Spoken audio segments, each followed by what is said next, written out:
మీరు వినబోతున్న కథ మాతృదేవో భవ. రచన కె సరోజ గారు. కథలోకి వెళ్ళబోయే ముందు ఇప్పటిదాకా ఛానల్ని ఇంకా సబ్స్క్రైబ్ చేసుకోని వారు దయచేసి వెంటనే సబ్స్క్రైబ్ చేసుకోండి.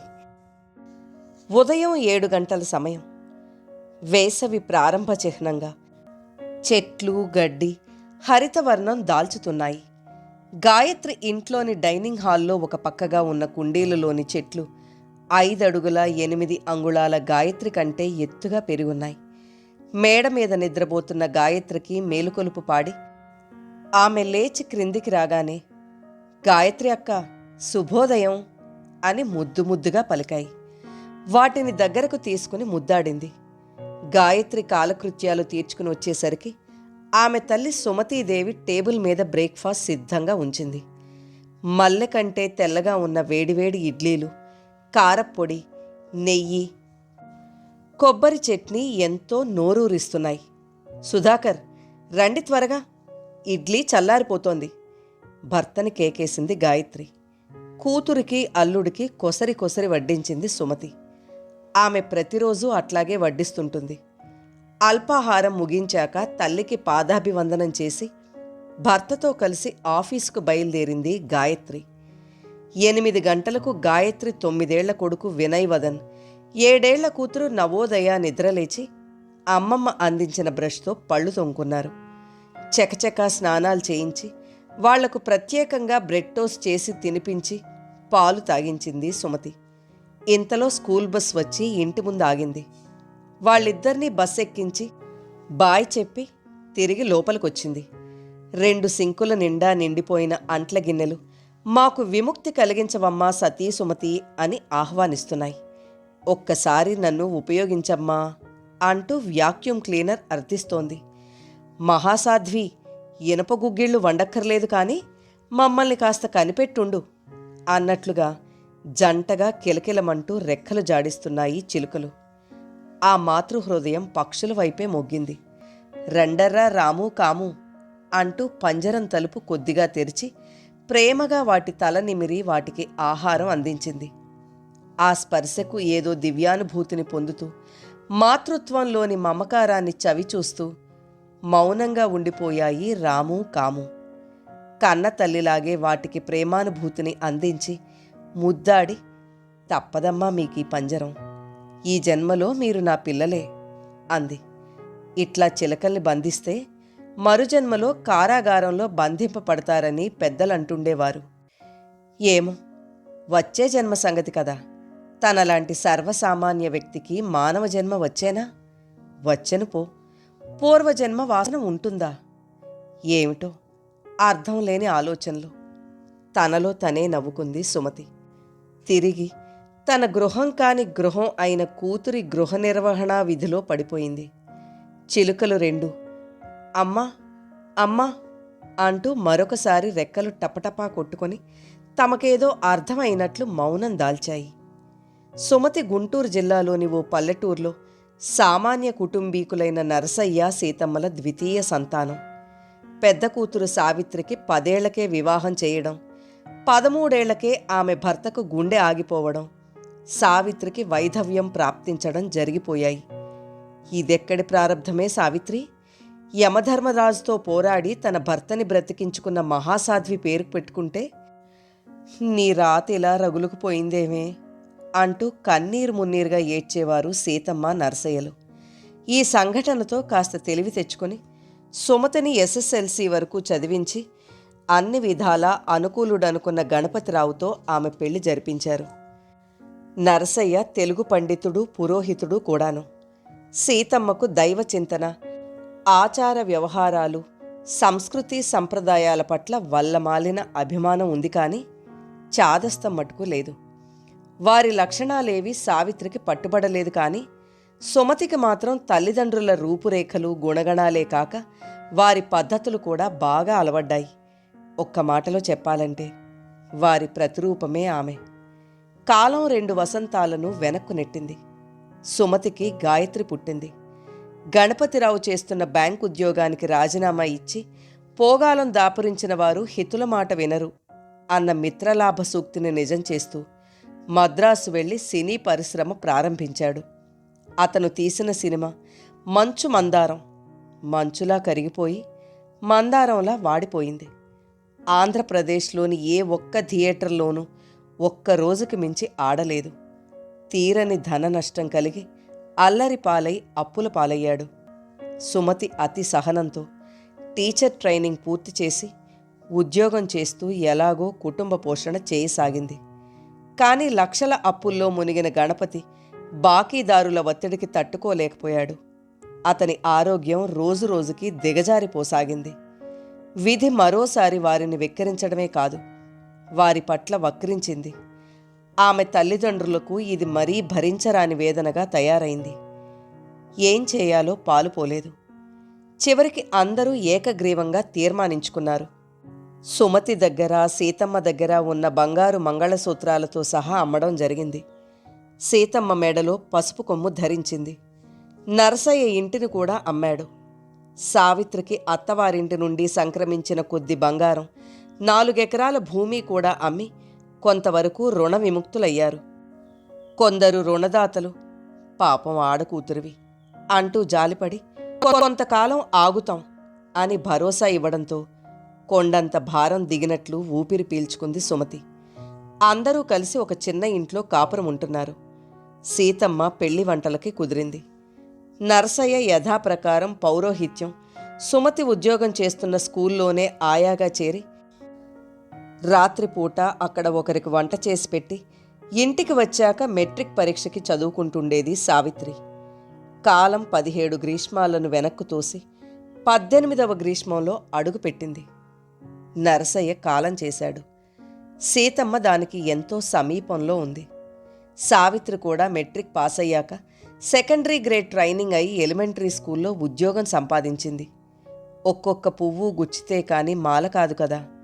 వారందరూ కలిసి గుచ్చిన పూలమాలే ఈనాటి వారి విశాలమైన డాబా కూడాను. ఇప్పుడు అసమానతలు లేవు, ఆర్థిక బాధలు లేవు. భర్త గణపతిరావు మరణానికి సంబంధించిన గాయం కూడా చాలా వరకు మానిపోయింది. సుమతిలో హుందాతనం, వయసుకు తగినట్లు పట్టిన కొద్ది మార్పులు ఆమెను చూడగానే గౌరవనీయురాలనే భావం ఇట్టే కలుగుతుందెవరికైనా.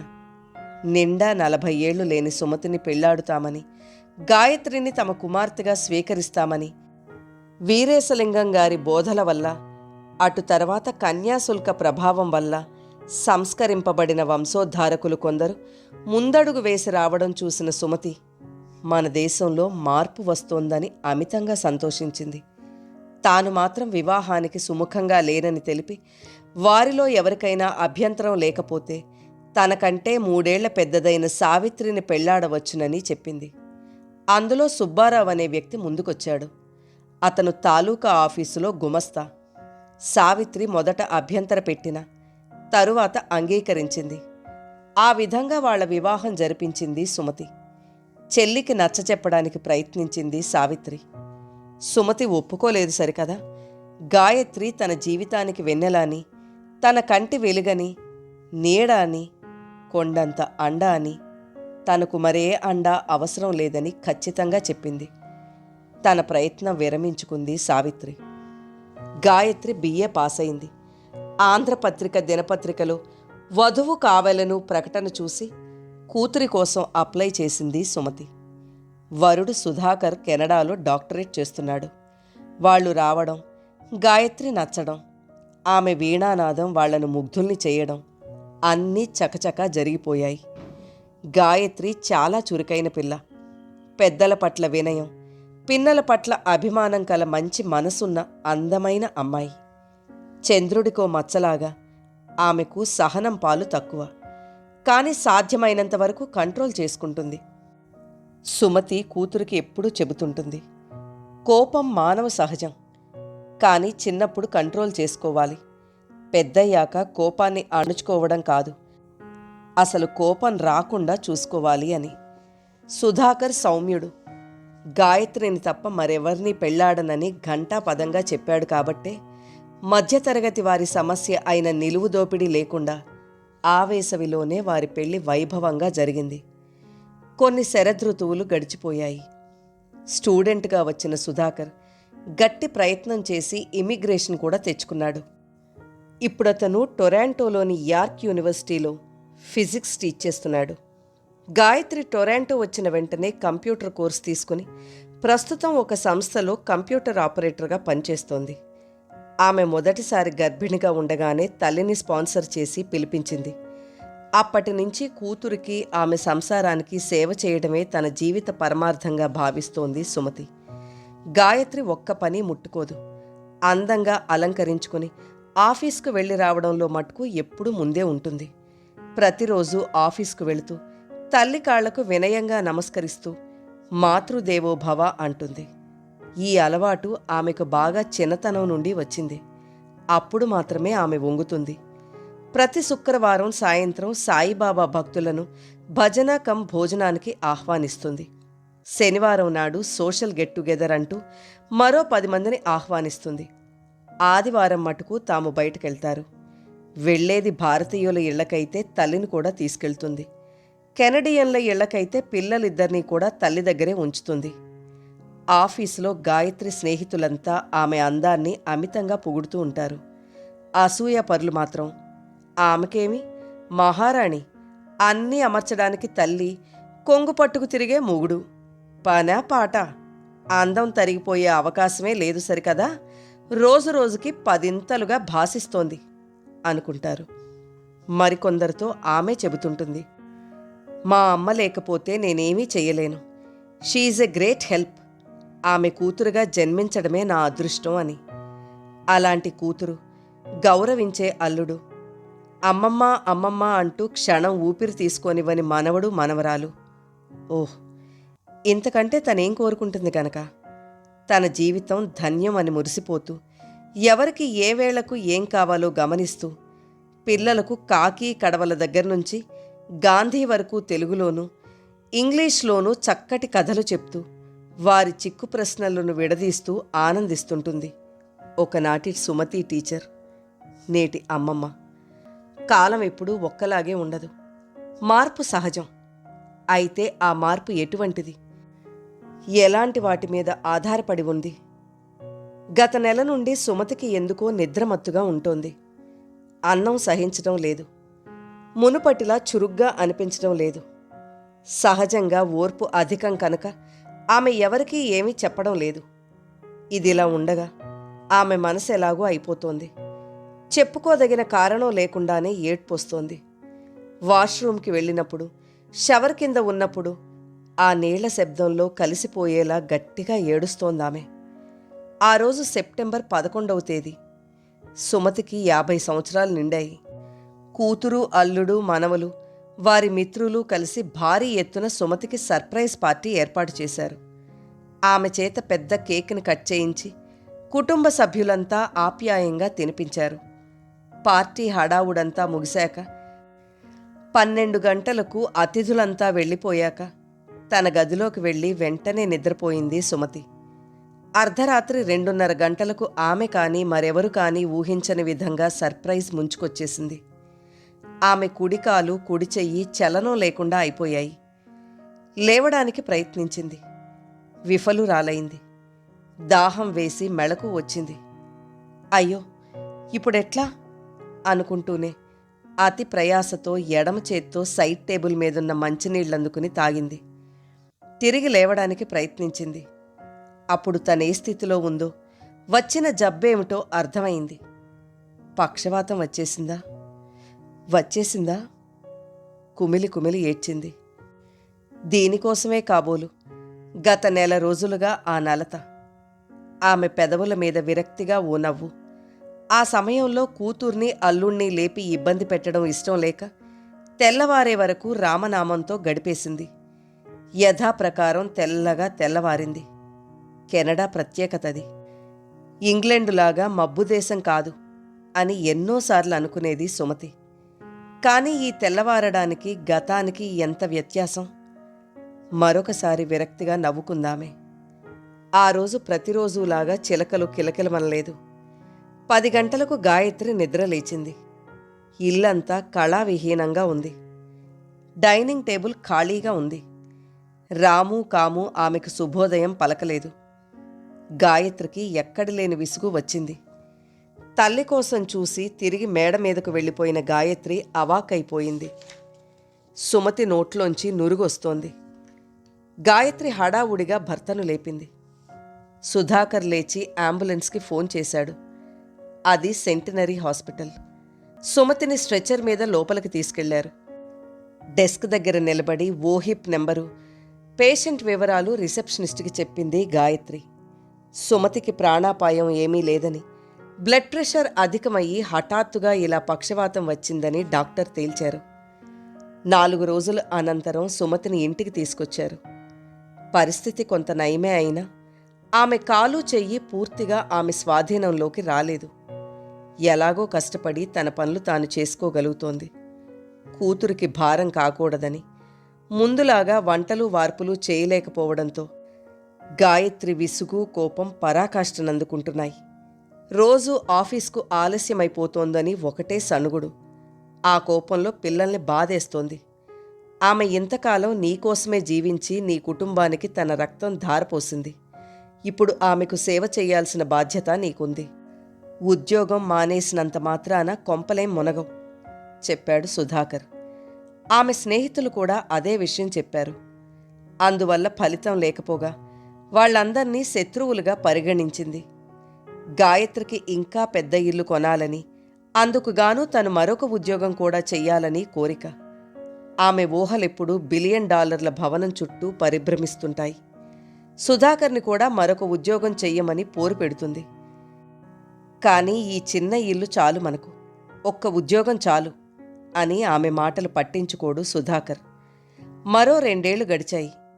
సుమతిలో వయసుకు మించిన వృద్ధాప్యం చోటు చేసుకుంది. అమ్మా గాయి, నన్ను వృద్ధ సేవాశ్రమంలో చేర్పించమ్మా దీనంగా అడిగింది సుమతి. ఏం, మేమందరం చచ్చామా? కటువుగా అంది. ఒకప్పుడు ప్రతి ఉదయం మాతృదేవో భవ అంటూ ఆమెకు పాదాభివందనం చేసిన తనయ. అది కాదమ్మా, విసురుగా అవతలకెళ్ళింది గాయత్రి. ఒకప్పుడు మా అమ్మ దేవత, ఆమె లేకపోతే నేను లేను అనే నువ్వేనా గాయి ఇలా మారిపోయావు? విసుక్కుంటున్నావు. మా అమ్మ బాధిస్తోంది అని నలుగురికి చెప్తున్నావు. ఆమె నిన్నేం బాధ పెట్టలేదే. నీ దృష్టిలో నీకు సేవ చెయ్యకపోతే బాధ పెట్టినట్లు లెక్క. అది చాలక విగ్రహ పుష్టి నైవేద్యం నష్టి అని ఆమెను నానా మాటలంటున్నావు. నా తల్లి నా ఇష్టం, మీకంత ప్రేమ పొంగిపొర్లిపోతుంటే ఆమెకు సేవ చేస్తూ కూర్చోండి అరిచింది గాయత్రి. నీ తల్లి కాబట్టే నీ ఇష్టమని సహిస్తున్నాను. రేపు నాగతైనా ఇంతేగా చికాగ్గా అన్నాడు. తిరిగి అతనే అన్నాడు, లేకపోతే ఇండియా పంపించు, అక్కడెవరైనా. మీకనవసరం కస్సుమంది గాయత్రి. ఆదివారం రాత్రి 10 గంటల వేళ తీవ్రంగా ఆలోచిస్తోంది సుమతి. ఈ స్థలం తనకు నివాసయోగ్యం కాదు.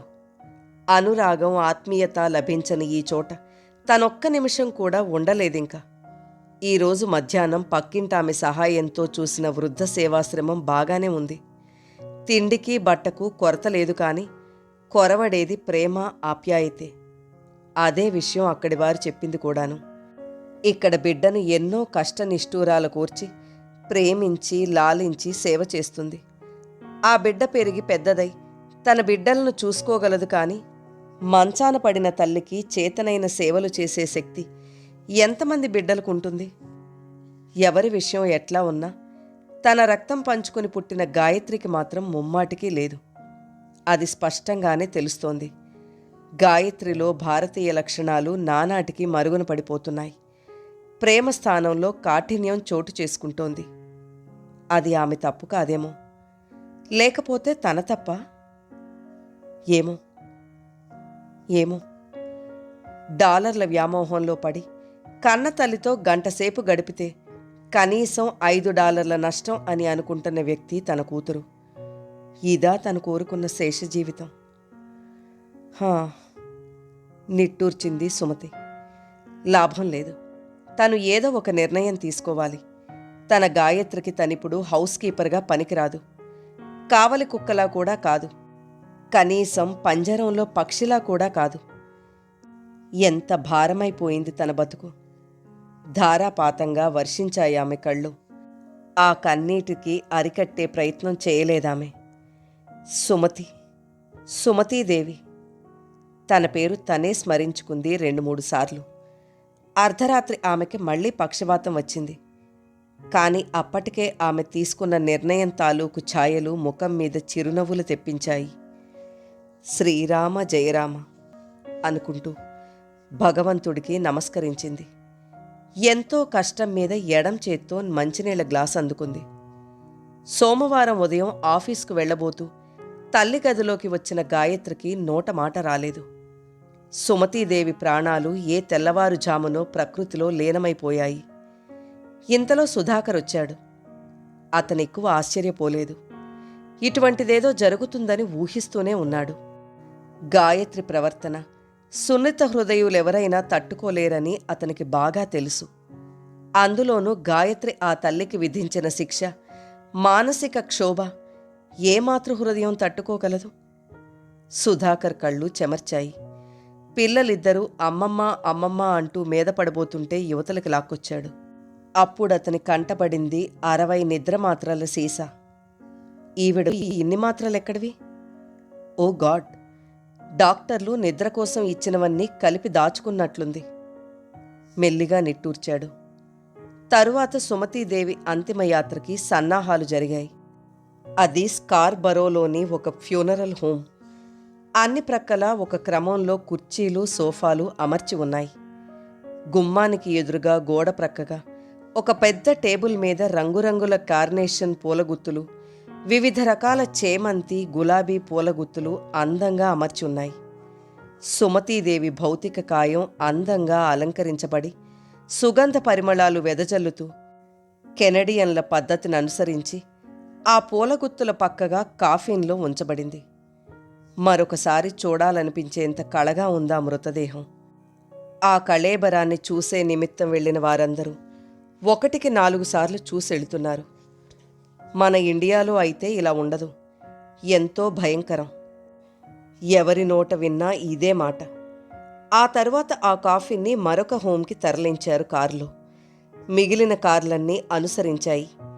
అక్కడ ఆ కాఫీన్ చుట్టూ 3 సార్లు మాతృదేవో భవ అంటూ ప్రదక్షిణం చేసిన గాయత్రికి దుఃఖం ఆగలేదు.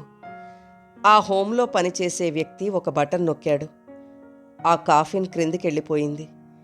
ఇంతలోపల కుటుంబ సభ్యులు బేస్మెంట్కి వచ్చి చూడవచ్చు అనే అనౌన్స్మెంట్ వినిపించి గాయత్రి, సుధాకర్ క్రిందకెళ్లారు.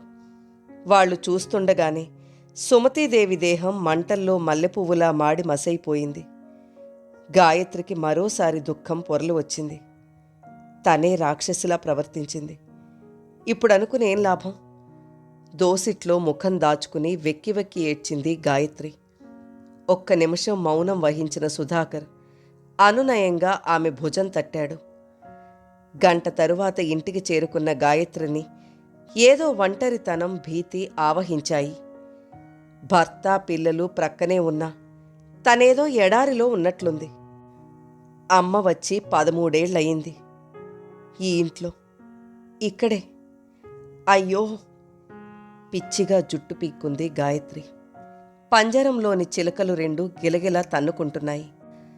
గాయత్రి పంజరం తలుపు కొద్దిగా తెరవగానే ఒక చిలక రైన పారిపోయింది. ఇంకో చిలక అమ్మ అమ్మ అంటూ కన్నీళ్లు కార్చింది. వీటికున్న మాత్రం విశ్వాసం తనకు లేకపోయే. రేపు తన పిల్లలు తనలాగే ప్రవర్తిస్తే? తిరిగి ఆమె దుఃఖం అధికమైంది. పశ్చాత్తాపం ఆమెను నిలువునా దహించి వేస్తోంది. మరో 3 నెలలైంది. ఫాల్ సీజన్ ముగిసి వింటర్ రాబోతోంది. గాయత్రి చక్కటి ఉద్యోగానికి రాజీనామా ఇచ్చి స్కార్బర్లోని హోమ్ ఫర్ ది ఏజ్డ్లో వాలంటరీ వర్క్ చేస్తోంది. అక్కడి వృద్ధులలో తన తల్లిని చూసుకుంటూ తను డాలర్ల మైకంలో పడి కన్నతల్లికి చేయలేకపోయిన సేవ వాళ్లకు చేస్తూ కొంత తృప్తి పడుతోంది. సాయి భజనలు, గెట్ టుగెదర్లు అన్నింటికీ స్వస్తి చెప్పింది. ఎప్పుడూ కెనడియన్ వేషధారణలో ఉండే వ్యక్తి ఇప్పుడు పూర్తిగా భారతీయ దుస్తులనే ధరిస్తోంది. ఫ్యాషన్ కోసం అలవాటు చేసుకున్న మాంసాహారం కూడా మానేసింది. ఆ ఆశ్రమంలో తన తల్లిలాంటి వారందరికీ ఘనంగా పుట్టినరోజులు జరిపి తల్లి పేరుతో బట్టలు బహూకరించి వారి ఆశీస్సులు పొందుతూ ఉంటుంది. ఇంత చేస్తున్నా ఇంకా ఏదో వెలితిగా బాధపడుతూనే ఉంది గాయత్రి. అది గ్రహించిన సుధాకర్, మీ అమ్మగారి పేరుతో భారతీయ వృద్ధాశ్రమం ప్రారంభిద్దామా అడిగాడు. ఆమెకు నచ్చిందా ఆలోచన. సరే, త్వరలో ప్రయత్నాలు చేద్దాం అభయం ఇచ్చాడు. సుధాకరుడు కనుక చల్లగా నవ్వాడు. గత కొన్ని నెలలుగా తను అమ్మ మీద వ్రాసిన కవితలన్నీ సంకలనంగా రూపొందించి మాతృదేవో భవ అని నామకరణం చేసి అమ్మ సుమతీదేవికి అంకితం అని వ్రాసింది. అచ్చు వేయడానికి విజయవాడ పంపాలని నిశ్చయించుకుంది. తల్లి దూరమయ్యాక తిరిగి ఆ రాత్రే ఆమె కంటి నిండా నిద్రపోయింది.